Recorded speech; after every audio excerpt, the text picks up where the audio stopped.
तो मैंने आपको बता दिया था लास्ट क्लास में एंजाइम्स का मोड ऑफ एक्शन कैसे होता है। कुछ बच्चे मेरे ख्याल से आज नए बच्चे भी हैं। हाँ, वो बता दिया था, इंड्यूस्ड फील्ड थ्योरी बता दिया था आप लोगों को। ठीक है, नहीं भी आज और भी बच्चे आएंगे, कुछ साहा और कुछ और भी बच्चे ऐड होंगे आज। ठीक है, ओके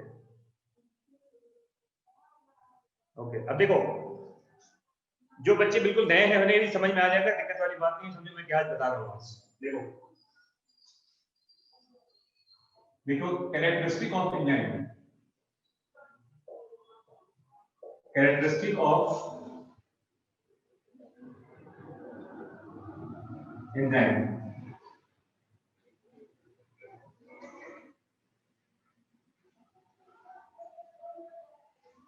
जिन बच्चों का छूट गया है उनको भी समझ में आ जाएगा। बस देखिए, मैं बिल्कुल फ्रेश आपको बता रहा हूँ, सबको समझ में आना चाहिए कि एंजाइम का कैरेक्टरिस्टिक क्या होता है। तो देखो, याद रखना, most of the enzymes are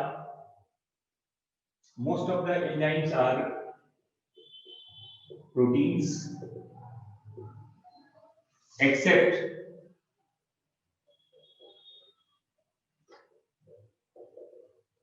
ribozyme कहते हैं।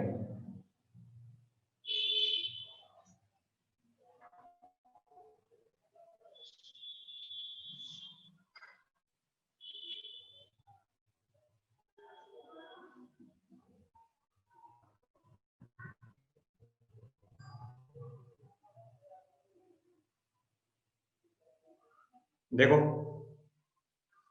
मोस्टली एंजाइम्स प्रोटीन्स होते हैं। हाँ, आप पेज छोड़ दीजिए, ठीक है।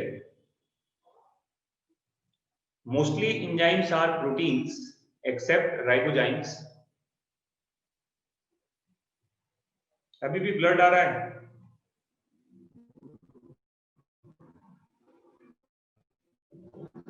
क्या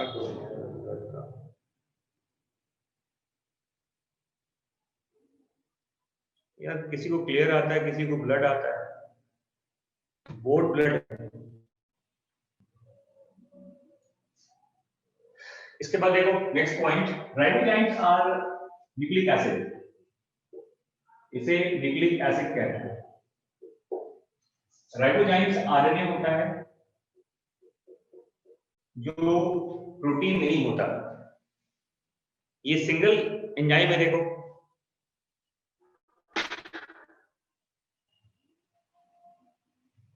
देखो सेकंड कहते हैं, देखो कि जितने भी यार ब्लड है, तो अब जो है सुन के लिख लो। अब मैं क्या करूं इसमें बताओ।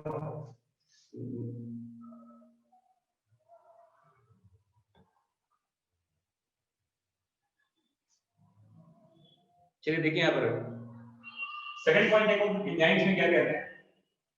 मैंने कहा एंजाइम्स आर मोस्टली प्रोटीन्स। एक ही इसमें एक्सेप्शन है। देखो, इसमें एक ही एक्सेप्शन है, राइबोजाइम, जो न्यूक्लिक एसिड होता है, जो आरएनए होता है। ठीक है ना। फिर देखो second point, enzymes are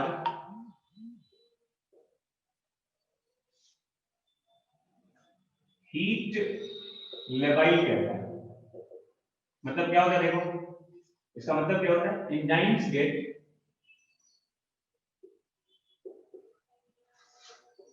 denatured at higher temperature।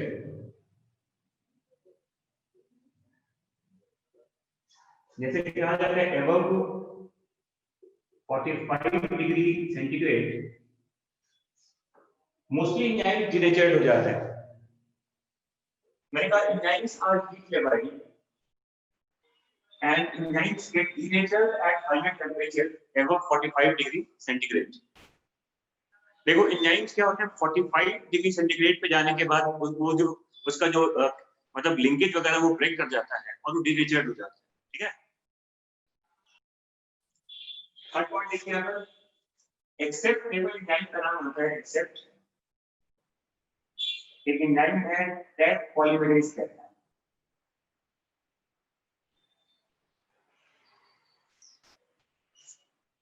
Accept tag polymerase, ये एंजाइम में क्या होता है, ये स्टेबल होता है एवं 90 डिग्री सेंटीग्रेड पे। ये सिंगल ऐसा एंजाइम है जो हायर टेम्परेचर पे भी डीनेचर्ड नहीं होता। समझ में आ गया बच्चों? ये सिंगल ऐसा एंजाइम है जो हायर टेम्परेचर पे भी डीनेचर्ड नहीं होता, ये काम करता रहता है। उसका नाम है टैग पॉलीमरेज। ये एक बैक्टीरिया का एंजाइम होता है। ये एक एंजाइम है जो पीसीआर में यूज करते हैं। एक टेक्निक सुना होगा पीसीआर, पॉलीमरेज चेन रिएक्शन कहते हैं इसको। पीसीआर टेक्निक होता है। इस टेक्निक में यूज करते हैं टैग पॉलीमरेज को, जो डीएनए से डीएनए के फॉर्मेशन में हेल्प करता है। समझ में आ गया? पॉलीमरेज चेन रिएक्शन कहा जाता है इसको। ये डीएनए को डीएनए के बनाने में हेल्प करता है। ये बैक्टीरिया से आता है एंजाइम। एक बैक्टीरिया देखो, उसका नाम है, बैक्टीरिया का नाम होता है थर्मस एक्विटस के।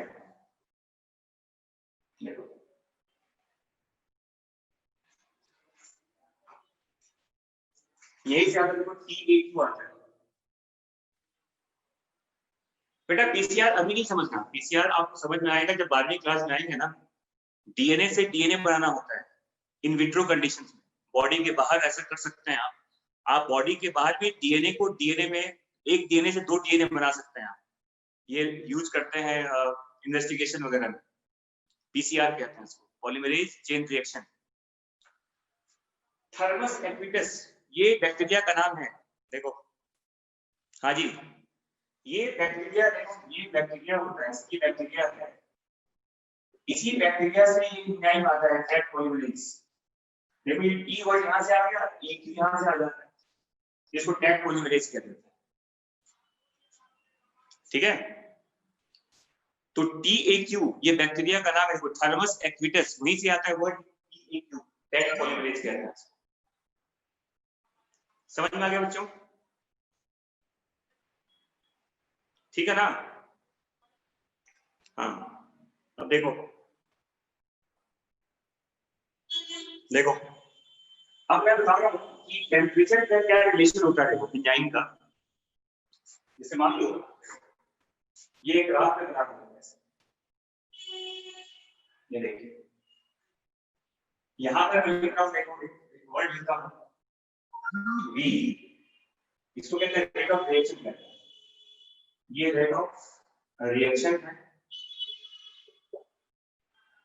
और यहाँ पे लिखिए टेम्परेचर T। ये एक ग्राफ में प्लॉट कर रहा हूं टेम्परेचर और रेट ऑफ रिएक्शन के बीच में, एंजाइम का रेट ऑफ रिएक्शन के बीच में। तो आप क्या देखेंगे ग्राफ कैसे आता है, ये ग्राफ कैसे बनता है, ये देखिए। तो देखो ये जो यहाँ देखते हैं आप, देखो ये 25 से लेकर 35 तक, ये इसका एक ऑप्टिमम रेंज होता है। और देखा जाए तो 45 के बाद से, देखो 45 डिग्री के बाद से रेट ऑफ रिएक्शन स्लाइडली क्या हो जाता है, डिक्रीज कर जाता है। क्या देखिए बच्चों, मैं क्या बोल रहा हूं कि टेम्परेचर और रेट ऑफ रिएक्शन का ग्राफ जब आप प्लॉट करेंगे, क्या मतलब उसका, देखो आप ये देखो, ये कौन सा एक्सिस है, ये एक्स एक्सिस है, ये वाई एक्सिस है। आपने एक्स एक्सिस पे क्या लिखा है बताओ, टेम्परेचर, और वाई एक्सिस पे क्या लिखा आपने, रेट ऑफ रिएक्शन। एंजाइम का रेट ऑफ रिएक्शन क्या है इसको, यहाँ देखो स्टार्ट में देखिए आप, ये इंक्रीज करता है, टेम्परेचर बढ़ाएंगे आप कि बढ़ेगा, यहां पर आकर ये कांस्टेंट हो गया, इस पॉइंट पे आकर ये कांस्टेंट हो जाता है। ये ऑप्टिमम रेंज कहते हैं। क्या बोलते हैं इसको, इसे कहा जाता है, इसे ऑप्टिमम रेंज कहा जाता है। और 45 डिग्री के बाद एंजाइम का क्या स्टार्ट हो गया, डीनेचुरेशन। देखिए अब यहां देखो, वैसे आप देखिएगा कि अगर 3 डिग्री सेंटीग्रेड पे रेट ऑफ रिएक्शन बी होता है तो 3 डिग्री प्लस 10 डिग्री सेंटीग्रेड, देखो अगर आप 10 डिग्री टेम्परेचर बढ़ा दोगे, 3 से 10 डिग्री बढ़ा दीजिए आप, तो रेट ऑफ रिएक्शन आपका डबल हो जाएगा, 2b हो जाएगा। अगर आप 3 डिग्री से आप 20 डिग्री बढ़ा दो तो ये 4b हो जाएगा।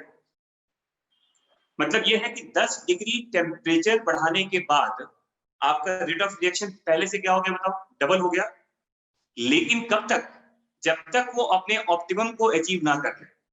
45 के ऊपर अगर आप डन करेंगे आप, तो एंजाइम का रेट ऑफ रिएक्शन क्या होगा, डिक्रीज कर जाता है ना, डीनेचर्ड हो जाता है। एंजाइम क्या हो गया बताओ, डीनेचर्ड हो जाता है। तो इसका मतलब ये है कि इनिशियली कहा जाता है कि टेम्परेचर बढ़ाने से रेट ऑफ रिएक्शन भी बढ़ता है। हाँ जी, टेम्परेचर बढ़ाने से रेट ऑफ रिएक्शन बढ़ेगा, बट एक ऑप्टिमम रेंज के जाने के बाद अगर टेम्परेचर फिर से बढ़ाएंगे आप, तो रेट ऑफ रिएक्शन क्या होगा, डिक्रीज कर जाता है। जैसे कहते हैं बुखार होने पे अगर फ़ारेनहाइट चला गया, देखो 105 पे पहुंच गया, 104 पे पहुंच गया, तो क्या होगा बताओ? तो इसमें क्या होगा बेटा, इसमें इस टेम्परेचर पे जाने के बाद आपके कहते हैं ना बॉडी में बुखार अगर ज्यादा होगा तो आदमी का डेथ होना स्टार्ट हो जाता है। कि उस टेम्परेचर पे क्या होता है, उस टेम्परेचर पे जाने के बाद क्या होगा बताओ?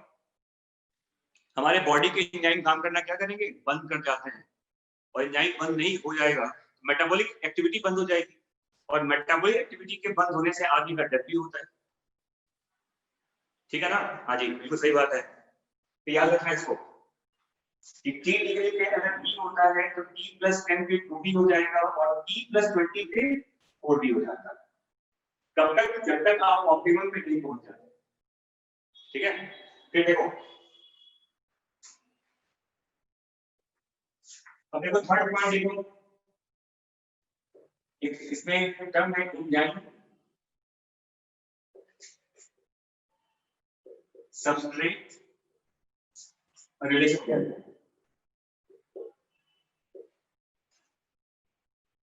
देखिए एंजाइम सबस्ट्रेट रिलेशन, ये क्या है देखो, जैसे मान लो एक ग्राफ मैं इसे प्लॉट कर रहा हूं, देखिए यहां पे लिखा हुआ है रेट ऑफ रिएक्शन बी, और यहां पे लिखा हुआ है सबस्ट्रेट कंसंट्रेशन एस। देखो मतलब क्या है इसका? इसका मतलब ये है कि अगर आपने एक कंटेनर में क्या रखा है, देखो इसमें आपने एंजाइम के अमाउंट को फिक्स किया हुआ है। एंजाइम का जो अमाउंट है ये फिक्स है, और इसमें आप सबस्ट्रेट को डाल रहे हैं, आप सबस्ट्रेट को डाल रहे हैं, बाकी चीजें कांस्टेंट है, टेम्परेचर कांस्टेंट है, पीएच कांस्टेंट, इन सबको हमने क्या मान लिया, कांस्टेंट। देखो टेम्परेचर और पीएच को हमने क्या मान लिया, कांस्टेंट।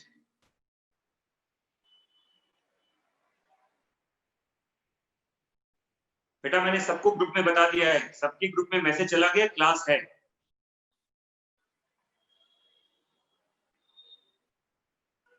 मैंने मैसेज कर दिया था।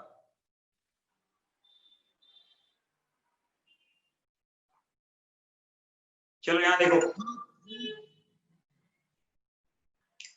तो देखो मैं क्या बोल रहा हूं यहां पर कि टेम्परेचर कांस्टेंट है, पीएच कांस्टेंट है, और आपने सबस्ट्रेट डाल रहे हैं, तो क्या होगा, देखो ग्राफ ऐसे बनता है।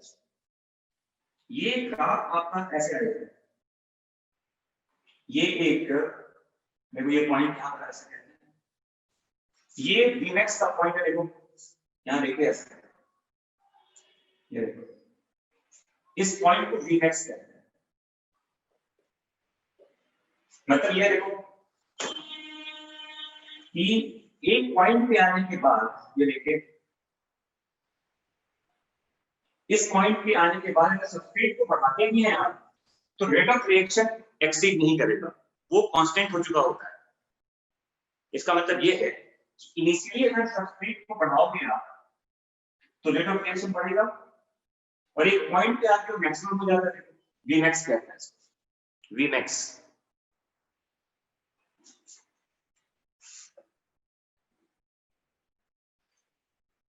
देखिए मैंने ये कहा कि इनिशियल पॉइंट का देखो यहाँ पर सबस्ट्रेट है ना, ये सबस्ट्रेट है, और यहाँ देखो ये हमने लिखा है V, velocity, rate of reaction.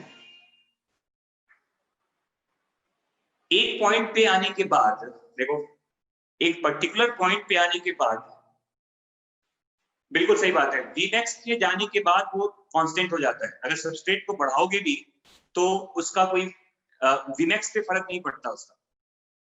और देखो एक पॉइंट बता दूं आपको, एक पॉइंट मुझे आता है, इसे कहते हैं Vmax बाय हाफ, इसे Vmax बाय हाफ कहा जाता है।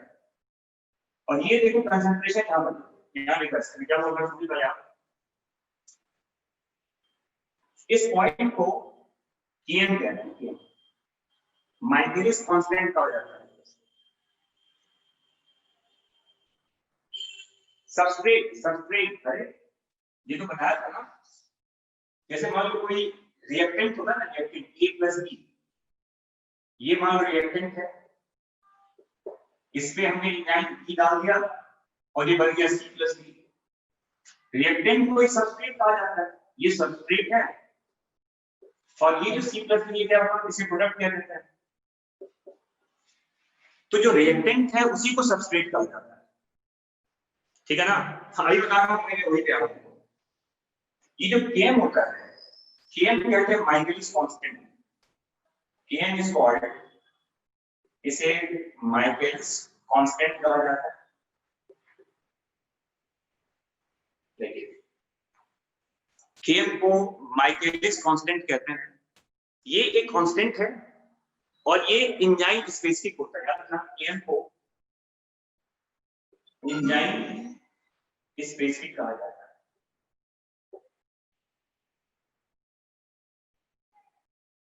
ठीक है, मतलब ये है कि सबस्ट्रेट का वो कंसंट्रेशन, याद रखना Km का मतलब क्या होता है, Km क्या होता है, देखो Km का मतलब क्या होता है, it is the concentration of substrate at which rate of reaction is half of its maximum,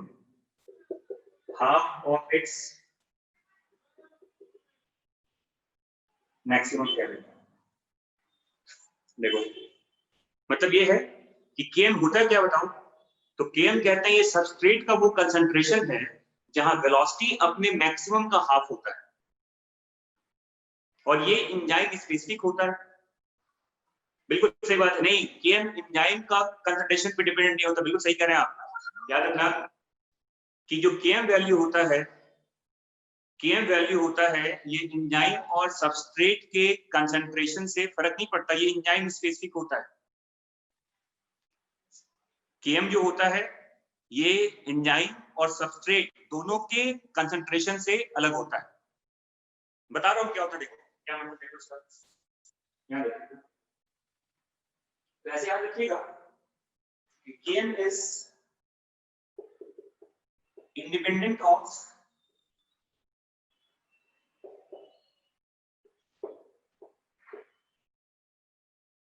enzyme and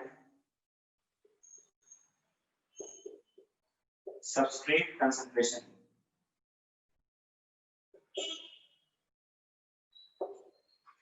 और याद रखना Km क्या हो सकता है, Km indicates affinity of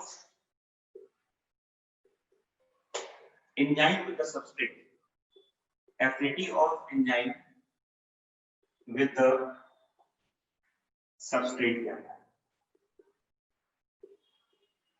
मतलब ये है कि हायर Km अगर होगा, हायर Km तो लेस एफिनिटी कहते हैं, लेस एफिनिटी, और अगर लोअर Km होगा तो इसका मतलब होता है हाई एफिनिटी कहते हैं।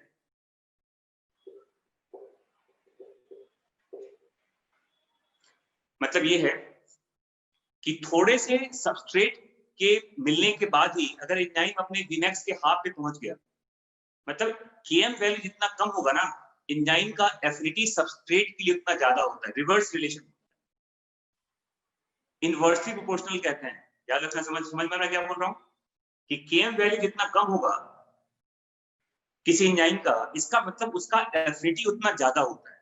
इनवर्स रिलेशन कहते हैं इसको। और मैंने कहा कि Km वैल्यू एक कांस्टेंट है जो एंजाइम स्पेसिफिक होता है। ये एंजाइम और सबस्ट्रेट के कंसंट्रेशन पे डिपेंड नहीं करता।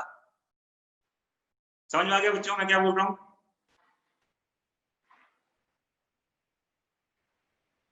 हाँ जी, समझ में आ रहा है। और देखो एक और मैं ग्राफ बताता हूँ। अगर मान लो एक ग्राफ में ऐसा, इसको मिटाओ, इस ग्राफ को इधर मिटाओ दो इसको। ये ग्राफ बना लिया हमने, चलिए ठीक है। यहां देखो,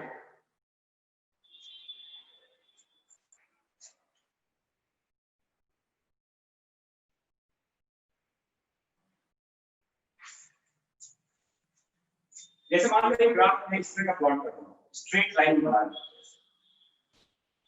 ये देखो, यहाँ पे आप लिख दो 1/b और यहाँ पे लिखो 1/s। इनवर्स ग्राफ बना है,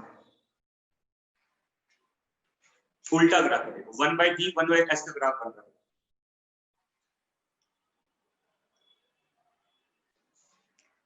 हाँ देखो ऐसा कहते हैं, देखो मैं ये कह रहा हूं कि अगर मान लो एक एंजाइम अपने 2 मोलर कंसंट्रेशन पे Km को अचीव कर रहा है, तो सबस्ट्रेट का वैल्यू अगर बढ़ा भी दोगे ना तो उसे फर्क नहीं पड़ेगा, वो 2 मोलर पे ही अपना Vmax अचीव करता है।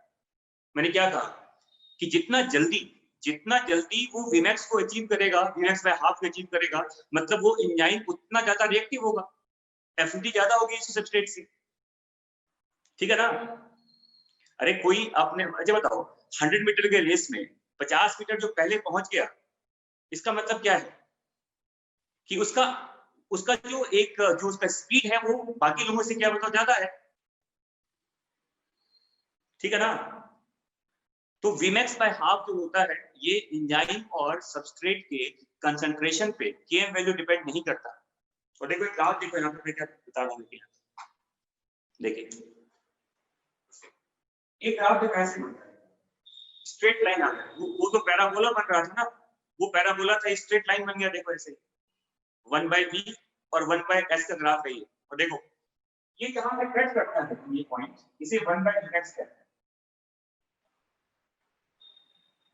और इस पॉइंट को 1/Km कहते हैं।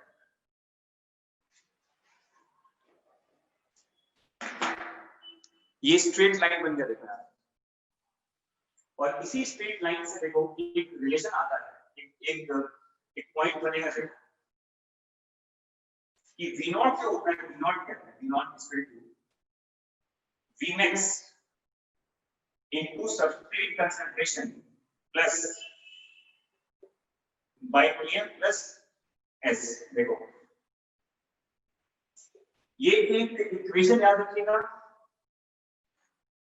V0 किसी भी पॉइंट पे अगर आप V निकालना चाहते हैं तो इस इक्वेशन को देखो, इस इक्वेशन को माइकलिस मेंटेन इक्वेशन भी कहते हैं।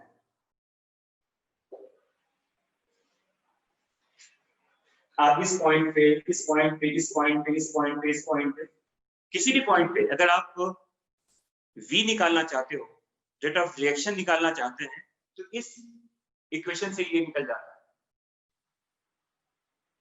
सर ये अब देखो इसका डेरिवेशन है, ये डेरिवेशन है 3-4 पेज का, उसमें जाने की जरूरत नहीं है आपको, बस आप ये इक्वेशन याद रखिएगा। स्ट्रेट लाइन से इक्वेशन आता है, ये स्ट्रेट लाइन से इक्वेशन निकाला जाता है। इक्वेशन कहां से आया ये पढ़ेंगे आप मेडिकल कॉलेज में जाने के बाद। जब आप मेडिकल कॉलेज में पहुंच जाओगे तो इक्वेशन कैसे आया समझ में आ जाएगा। अभी फिलहाल ये इक्वेशन याद रखिएगा। और देखो ये इक्वेशन सही है या नहीं है ये कैसे पता चलेगा? देखो तो देखो अगर मैं ये बताऊं कि अगर मैं इस इक्वेशन में ये मान लूं कि ये जो v नॉट है, अगर मैं v नॉट को मान लूं ये vmax बाय हाफ है, ये vmax बाय हाफ है, तो अगर मैं ऐसे vmax by half equal to vmax into s by km plus s, तो vmax vmax चला जाएगा यहां से, तो km जो होगा, देखो km जो होगा इसका वैल्यू s के बराबर हो जाएगा। देखिए आप करके देख लीजिए इसको, है ना? तो अब बताओ ये km क्या होता है? अगर पूछा जाए km क्या होता है तो बताओ km क्या होता है? km क्या होता है? km सबस्ट्रेट का वो कंसंट्रेशन है जहां वेलोसिटी अपने मैक्सिमम का हाफ हो जाता है। आ गया km इसमें प्लस हो गया ना? तो km होता क्या बताओ? km क्या होता है? km सबस्ट्रेट का वो कंसंट्रेशन है जहां वेलोसिटी अपने मैक्सिमम का क्या होता है? हाफ हो जाता है। और इस इक्वेशन का नाम क्या बताओ? इस इक्वेशन को माइकलिस मेंटेन इक्वेशन कहता है। क्लियर है यहां तक बच्चों?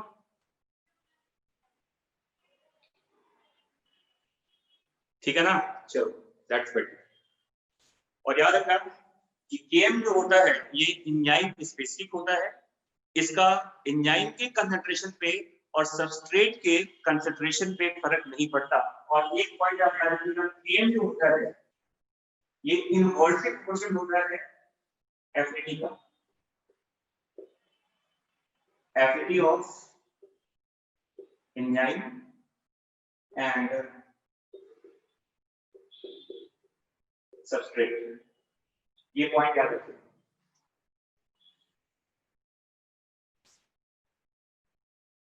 ठीक है बच्चों, इसको मिटाऊंगा।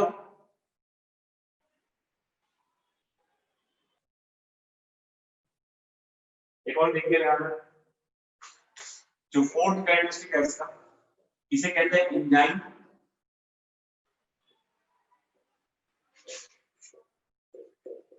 Product relationship.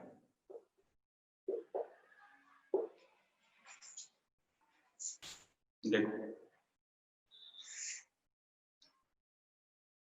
जैसे देखो ये क्या होता है, आप एक ग्राफ प्लॉट में ऐसे नीचे आप लीजिए प्रोडक्ट को, ठीक है, और यहां पर ले लो आप रेट ऑफ रिएक्शन v, और ये मान लिया जाए कि सबस्ट्रेट का कंसंट्रेशन, एंजाइम का कंसंट्रेशन, टेम्परेचर का कंसंट्रेशन, ये सब कांस्टेंट है, ये सब कांस्टेंट है। तो ग्राफ ऐसे आएगा, मतलब ये है कि प्रोडक्ट को अगर आप बढ़ाओगे, देखो अगर आप प्रोडक्ट को बढ़ाते जाएंगे रिएक्शन में और उसको निकालोगे नहीं वहां से, तो एक जानते हैं ना, एक जो कहते हैं आपका हिंड्रेंस इफेक्ट होता है किसी भी रिएक्शन सिस्टम से। हाँ जी बिल्कुल सही बात है, किसी भी रिएक्शन सिस्टम से अगर आप प्रोडक्ट को नहीं हटाएंगे तो रेट ऑफ रिएक्शन क्या होगा? डिक्रीज कर जाएगा। क्लियर है ना? याद रखना, presence of substrate, sorry, presence of product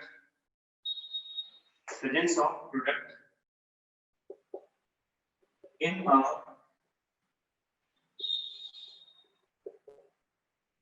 reaction chamber decreases the rate of reaction, क्या है कि ग्राफ ऐसे बनेगा। ठीक है बच्चों? हाँ एक और देखो, नंबर 5, इसे कहते हैं एंजाइम पीएच रिलेशन कहते हैं। एंजाइम और पीएच का क्या रिलेशन है? ग्राफ बनेगा, यहाँ पे ले लिया वेलोसिटी और यहाँ पे ले लो देखो pH.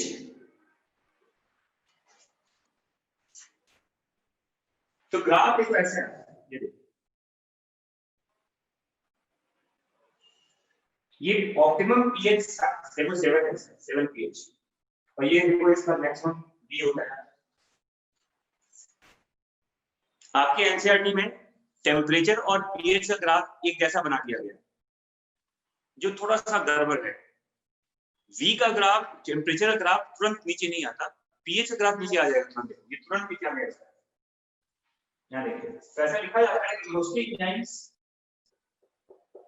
Mostly enzymes work best at neutral pH है।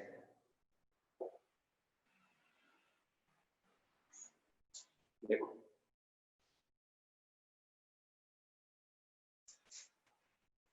बेटा ये V है ना, ये आपका pH 7 है, 7 pH है, pH 7 हो गया ना। 7 pH पे कहते हैं कि most of the enzyme work best.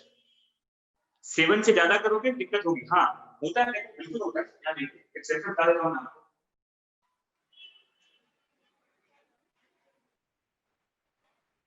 अगर मैं कहूं कि इसका एक्सेप्शन क्या होगा, तो इसके एक्सेप्शन में क्या क्या आता है, जैसे नाम देखो पेप्सी का, आप जानते हैं कि पेप्सी 1.2 पे वैक्सीनेट वर्क करता है, 1.2 से 2 के बीच में आता है इसका। जो टाइलिन होता है, टाइलिन ये 6.8 पे वर्क करता है। जो ट्रिप्सिन होता है ये लगभग 8.3 पे वर्क करता है। लेकिन तो ये सब तो एक्सेप्शन है ना, लेकिन मोस्ट ऑफ द एंजाइम्स हमारे बॉडी के मोस्टली एंजाइम्स का एक्शन बेस्ट होता है, क्या बताओ, न्यूट्रल पीएच। ठीक है ना। अगर पीएच से कम है तो रेट ऑफ रिएक्शन कम होगा, और पीएच बढ़ाओगे उससे ज्यादा तो रेट ऑफ रिएक्शन क्या होगा, फिर डिक्रीज कर जाएगा। तो most of the enzymes work best at neutral pH. समझ में आ गया बच्चों? ये ग्राफ भी याद रखिएगा। एक और पॉइंट देखिए, नंबर 5, इसे कहते हैं turn over number. Turn over number of enzyme number.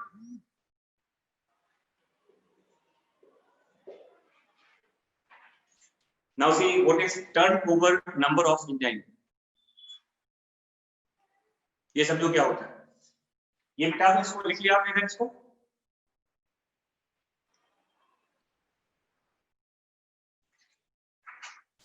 क्या होता है टर्नओवर नंबर को समझो पहले आप। जैसे मान लो आपने पढ़ा होगा एक बुक में रेस्पिरेशन चैप्टर में H2O + CO2, यहाँ पे एक एंजाइम काम करता है कार्बोनिक एनहाइड्रेस, और क्या बनता है बताओ, H2CO3। पढ़ा है ना। और देखो H2O + CO2 without enzyme, without यहाँ एंजाइम नहीं है फिर भी बनता है। देखो यहाँ पे H2CO3। अब क्वेश्चन यहाँ पर ये है कि किस रेट से बनता है।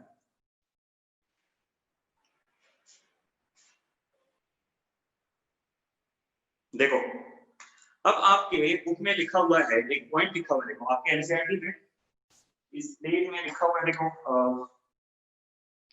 पेज नंबर देखो 155 में, पेज नंबर देखो 155 में ऐसा लिखा गया है कि अगर एंजाइम नहीं होता है ना, अगर एंजाइम नहीं होता तो ये बनते 200 molecule, only 200 molecules in an hour। एक घंटे में केवल 200 मॉलिक्यूल। देखिए अगर एंजाइम नहीं होता तो, और अगर एंजाइम है तो देखिए इसके मॉलिक्यूल कितने बन रहे हैं? 6 से कितने लिखे बने? 1 2 3 4 5 मॉलिक्यूल्स पर सेकंड। मॉलिक्यूल्स पर सेकंड क्या है? अब ये टर्नओवर नंबर का मतलब समझिए आप क्या कहते हैं। ये क्या कहता है कि it is the number of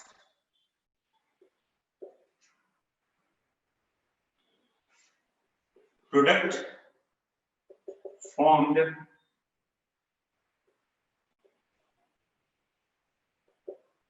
in a minute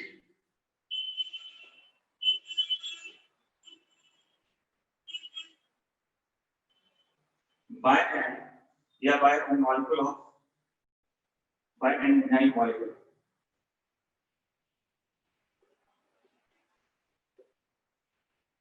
मतलब ये है कि 1 मिनट में एक सबस्ट्रेट मॉलिक्यूल या 1 मिनट में एक प्रोडक्ट मॉलिक्यूल या 1 मिनट में एक एंजाइम कितने सबस्ट्रेट को प्रोडक्ट में कन्वर्ट करता है, यही इसका क्या बताओ टर्नओवर नंबर होता है। कैटालिटिक एक्टिविटी, कोई एंजाइम कितना ज्यादा फास्ट है ये पता चलता है इसके टर्नओवर नंबर से। इसका मतलब ये है कि कार्बनिक एनहाइड्रेट्स का टर्नओवर नंबर एक्चुअली ये 3.6 into 10⁻⁷ होता है पर मिनट में। क्या एनसीईआरटी में थोड़ा डेटा में गड़बड़ है, ये सही डेटा है। कार्बनिक एनहाइड्रेट हमारे बॉडी का एक फास्टेस्ट एक्टिंग एंजाइम है जिसका टर्नओवर नंबर 3.6 into 10⁻⁷ होता है। तो इस एंजाइम को बॉडी में रखना, turnover number indicates the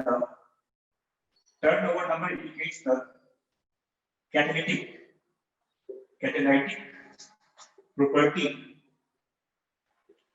of an enzyme। और ये हमारे बॉडी का एक फास्टेस्ट एक्टिंग एंजाइम है। जैसे एक है लाइसोजाइम होता है, लाइसोजाइम इसका टर्नओवर नंबर क्या 100 होता है। इसको बहुत स्लो एक्टिंग एंजाइम कहते हैं। लाइसोजाइम ये काफी स्लो एक्टिंग एंजाइम है बॉडी का, इसका टर्नओवर नंबर केवल 100 होता है, तो स्लोएस्ट एक्टिंग एंजाइम कहते हैं इसको। और कार्बनिक एनहाइड्रेट्स को फास्टेस्ट एंजाइम कहा जाता है जिसका टर्नओवर नंबर 3.6 into 10⁻⁷ होता है।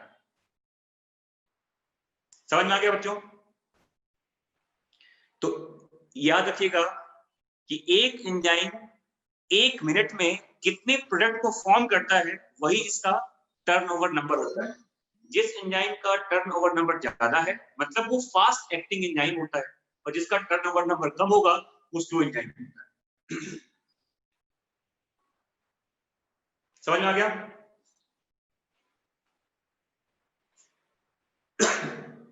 तो ये मैंने बता दिया आपको, देखो कि एंजाइम का कैरेक्टरिस्टिक क्या होता है। अब जो इसका अगला पार्ट है वो इनहिबिशन ऑफ एंजाइम। एंजाइम का एक्शन इनहिबिट कैसे होता है तो हम क्या पढ़ेंगे? नेक्स्ट पॉइंट क्या है हमारा? इनहिबिशन ऑफ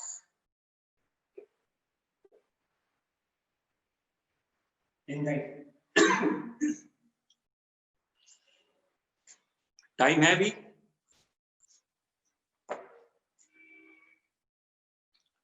क्या हो गया? टाइम समाप्त हो गया? नंबर क्या?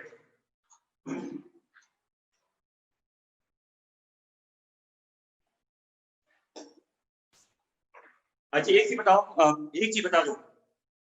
एक्चुअली मैं पहले लैपटॉप से हॉटस्पॉट कनेक्ट करके पढ़ा रहा था, तो शायद वो काफी ज्यादा प्रॉब्लम हो रहा था।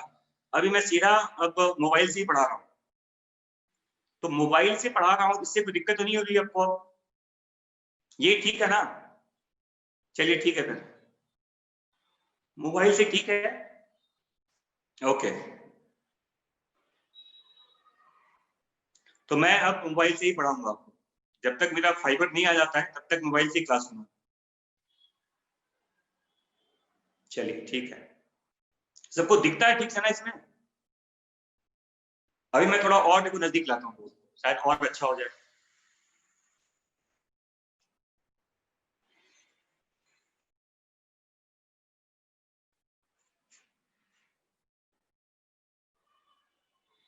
परफेक्ट है? चलो ठीक है, ठीक है, ठीक है। चलिए फिर कल मैं आपको इसी से क्लास दूंगा। हाँ जी बच्चे, अगली कल खत्म हो जाएगा ये चैप्टर, कल ये चैप्टर खत्म हो जाएगा।